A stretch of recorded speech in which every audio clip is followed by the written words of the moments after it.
Welcome to the official YouTube channel for the Colin Cowherd podcast. Go on, hit the subscribe button. There you go, right down there. If you want to be among the first to hear my weekly takes, NFL, college football, more, right there.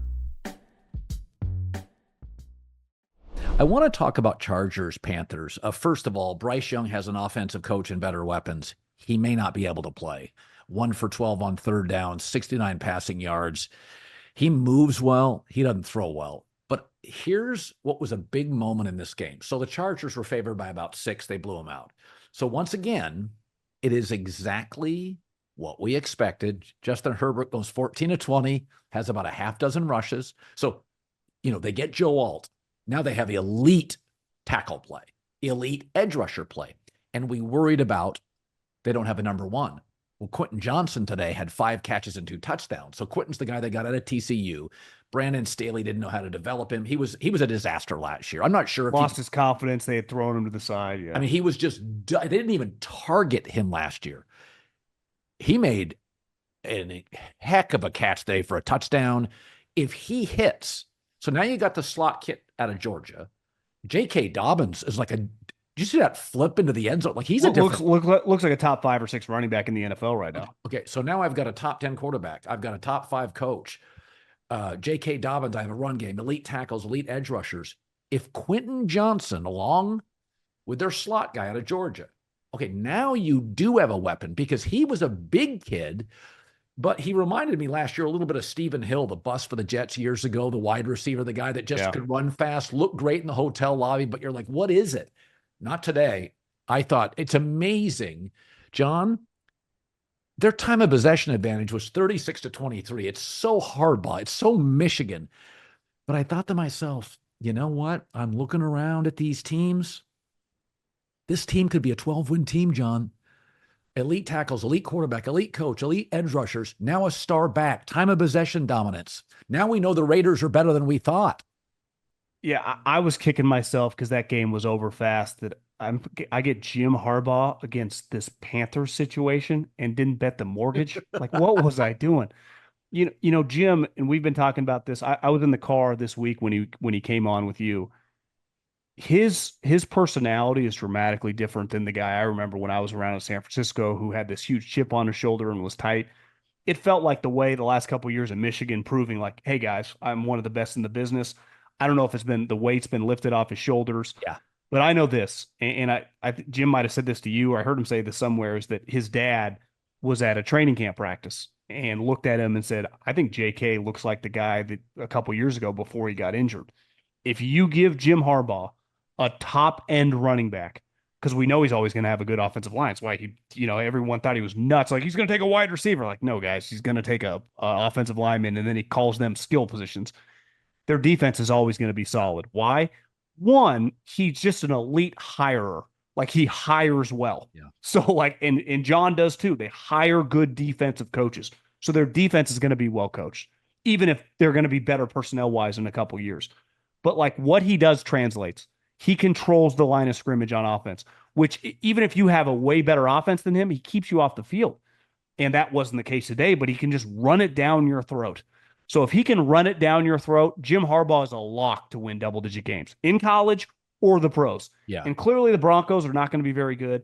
I still think one advantage the Raiders had, the Ravens' offensive line is not good, and the Raiders do have a good defensive line. Yeah. Yeah. They were down 10 in the fourth quarter and came storming, but it was an impressive win on the road. It was.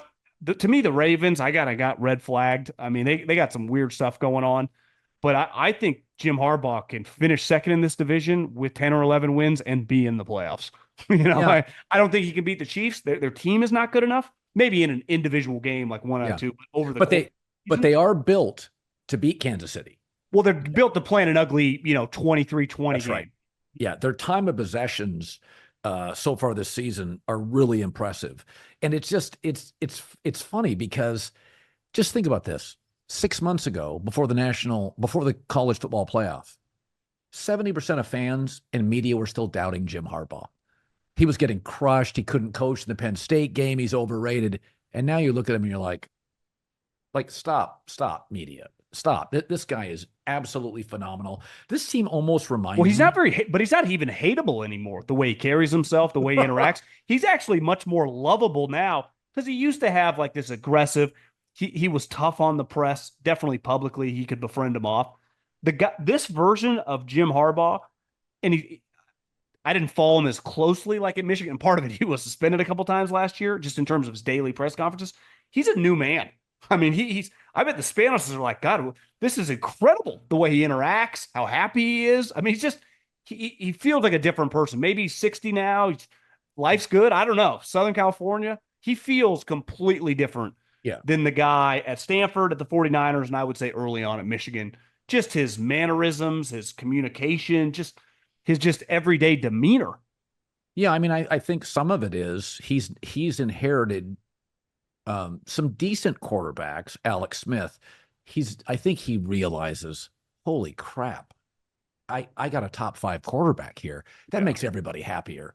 And Tom Telesco deserves some credit. They've got players. I mean, they just Tom made a mistake. He hired the wrong guy. Brian Dable was out there. He knew Dable, but they ended up going with Brandon Staley. If he has Dable, maybe Jim Harbaugh stays in college. It's weird how things work. If the doctor for the Miami Dolphins gives Drew Brees the thumbs up, Nick may never go to Alabama. He stays. He was starting to kind of get things going in Miami.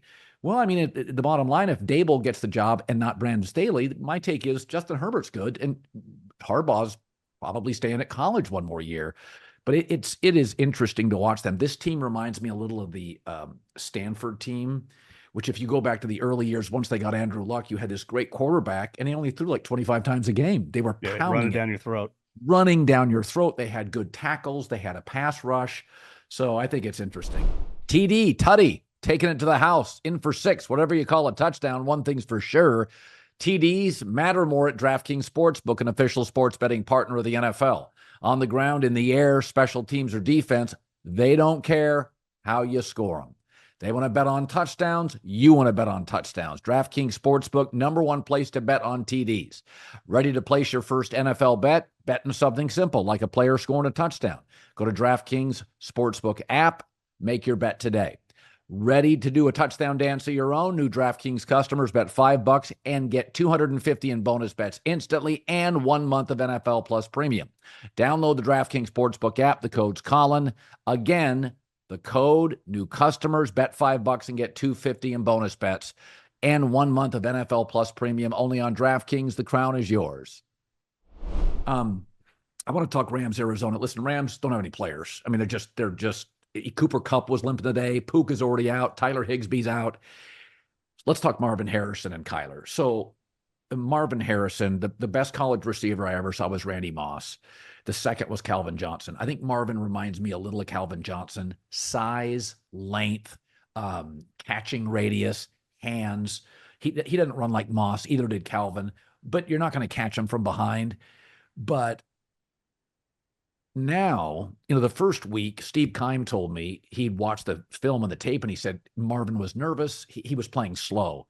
He's not really a burner. But in a league, you saw it today with the Rams, in a league that has a lack of corners, and with Kyler's ability to run, you have to have a spy. He's going to get some one-on-one, and they run the football well. So it's like you start looking at Arizona, and you're like, we watched Buffalo handle Miami. Buffalo's probably a pretty good team. They took a big lead on them. Harrison is, all of a sudden they have 2 backs. Kyler had his best game maybe as a pro, Marvin Harrison. And I will argue this. I think their coach is good on his side of the ball. I think they play their ass off defensively. What do you make of Arizona and Kyler? I don't know where Kyler ranks, 1 through 12 or whatever. He's probably closer 10 through 12 than he is 3 or 4. Yeah. But when he's on, there's a short list of players that you would rather watch. He is as entertaining as they get. Like what Deshaun Watson has become, like no one wants to watch him. Kyler's the opposite. It was like, this is awesome. He's always going to have some limitations in the pocket just because of height, but just a pure talent. You've been watching sports longer than me. He has to be one of the great, true blue chip just talents in the history of sports. To have that much capability to do the things he can do at 5'9", I mean, his speed, his arm strength, his accuracy on the move. Obviously, Harrison's a really good player. The one thing I heard in the offseason when he got drafted is the one transition part for Marvin Harrison was going to be the overwhelming majority of players he saw in college these last couple of years were guys not NFL corners, or a lot of guys in the Big Ten. And he came to the NFL and he's immediately facing the first week, the Bills, Rasul Douglas. This guy's making $10 million a year. Probably has a couple kids at home, drives a Range Rover, lives in a mansion, and he's trying to take your lunch. Yeah. And Marvin, it was going to be a wake-up moment. And today, they don't exactly have Jalen Ramsey out there anymore. So you get a confidence. He gets an early catch. I loved, from a gambling perspective, betting on Marvin Harrison, whatever his props were, because last week it was such a big story. You knew they were going to try to feed him the ball, right, to get his confidence moving. They have a lot of talent. Like if Kyler's he doesn't need to play like today, but if he's playing well, Trey McBride, if you just did a draft from scratch with GMs, would be a top 5 tight end. Yep. James Conner is a running back no one talks about. Whenever I watch him, even last year, like, God, this guy could play on my team any day of the week. Yes. And like you said, my buddies with Philly, I know the way it ended, right? Defensively, he got a lot of shit, Gannon. They love the guy. And I remember hearing like he might be a better head coach than he was a pure schematics guy because how good he is with players, how good of a leader he is, right? The way he carries himself. He's a really smart guy. I don't know if they're a playoff team because the one thing with Kyler is he can be a very up and down. He's like a streaky shooter in the NBA. He's also like, small, get banged up. Exactly. Like he could score 30 and the next game he scores 5 points. But when he's healthy, he's on a top 5 list of guys that would keep defensive coordinators up throughout the week because he can do stuff like that. And like Minnesota, we may not love their overall roster, but you look at Minnesota's offensive pieces and they don't even have Jordan Addison yet. It's like Minnesota's got left tackle, back, tight end, 2 receivers, quarterback, coach. Like they got dogs. I mean, Arizona, McBride, the 2 backs, Marvin Harrison. They had another kid make a nice catch in the back of the end zone. It's like Kyler. I just watched them today, and I'm like, I mean, the 2 teams in the league that I've watched, and I've went, wow, Saints, and even though they're 1-1. Arizona, that first half against Buffalo was on the ropes. The one thing Kyler, and if you remember back, was it 3 or 4 years ago when they started like 11-1, he wears down over the course of the year as guys do get shots on him. When he is healthy, and clearly he is right now, he can be like an MVP candidate. Can he look like that? And one thing that's very clear in the Tua hit, which was awful to watch, was avoidable. You got to slide. Jaden Daniels, another guy, incredible runner, cannot slide. Yeah. The smart quarterbacks, like, I thought the moment that Tua moment happened, I was like, I bet every quarterback beside like Jared Goff, because you don't even need to show him this, and Kirk Cousins, is going to watch that like 10 times with their quarterback coach. Like, you guys are too important to us to not slide. Yes, this is not the 1980s and 70s, but you will still get injured if you run into these defenders. And if Kyler, who is a baseball player, is a good slider and is so fast, can get to the edges and get out of bounds, can avoid just the meaningless hits. You don't need Jaden Daniels is taking, like, he is such a special talent, but he's taking so many meaningless hits. Brutal. That just wears you over the course of the year. And eventually, if a guy holds you up and another guy's coming in, it could end your season. I'm talking breaking a clavicle, breaking an arm. And I do think Kyler's now been around a long time and he has the capability to slide. He just, every time he runs, should never get tackled, right? And if I was them, I would never call like a Josh Allen power run between the tackles. Any run beside when he's scrambling around is an edge run. But how do you not call some for him? Because he is, that today, this is where you get if you're the Rams and the Bengals, when you lose, like the Rams lost a coin flip game week 1, then all of a sudden it snowballs. Now they're getting the Niners, who are also going to be pissed off, who kind of owns you. All of a sudden you look, we're 0-3 and we think we're pretty good, And that can happen. The Bengals, same thing. All of a sudden it's like, oh, it's why you got to take advantage when you have those coin flip games.